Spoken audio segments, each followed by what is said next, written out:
Hello and welcome to what I'm sure you've all been waiting for. Yes, it's another edition of the Tabloid Filter, but don't worry too much about it. I'll let you get on with all your lives just as soon as we quickly burn through my pick of today's tabloid headlines. Now, understandably, most of the headlines in today's newspapers are reporting on the genuinely tragic story that Bolton Wanderers football player Fabrice Muamba collapsed during a game on Saturday. All of the nation's newspapers, that is, except for the Daily Mail, which can always be relied upon for a sense of perspective. MasterChef Greg splits with wife after just 14 months, declares today's edition of the Mail. Turn to page 7 for the true tragic details. Yes, the Mail bemoans the curse of MasterChef as Greg Wallace splits from his third wife just 2 months after his co-host separation. But none of this is a surprise to the Tabloid Filter, who can completely understand the fact that the MasterChef circuit is presumably replete with the kind of temptations for a man that can only prise the marriage apart.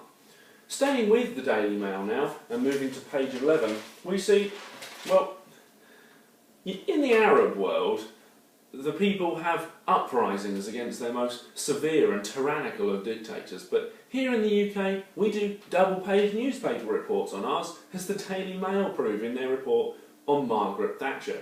What has the Iron Lady got to say 30 years on from when she was relevant? Nothing at all, which is why the Mail's reporter Andrew Pearce does the talking for her.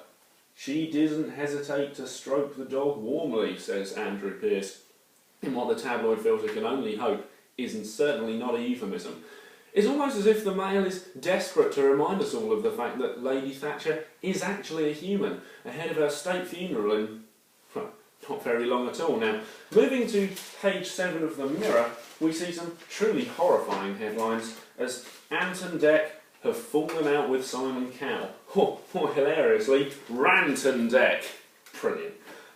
Duo left fuming as Simon's 2-hour bath time delayed filming on that episode of Britain's Got Talent. TV Insider informs us that Ant and Dec knows he goes in for power games and posturing, and they hate it. The world of show business.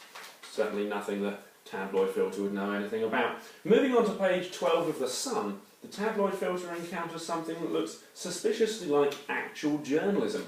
Millie's bankroller is the headline, and this is the news that Labour leader Ed Miliband buoyed off an NHS rally, or anti-NHS rally, I'm confused myself these days, an NHS rally in order to attend a Hull City football game. And it's just a coincidence that the chairman of Hull City recently gave Labour £100,000 in money in order to run the party. Now, that's where this story in The Sun runs out of steam, as The Sun accuses Labour's PR doctors of inventing the NHS rally to mask his trip up to the game, seeing as local police had no idea the protests would even have existed. So, hang on a second, the Labour Party invented an NHS rally so that their leader could look bad for not attending it. Either the thick of it was right on the money in its portrayal of Labour's spin doctors, or The Sun has its facts wrong. In fairness, I don't know which is more likely. Ha! Good news! We've run out of time on today's edition, so here's hoping you'll endure another 4 minutes next week. Until then, it's goodbye for now.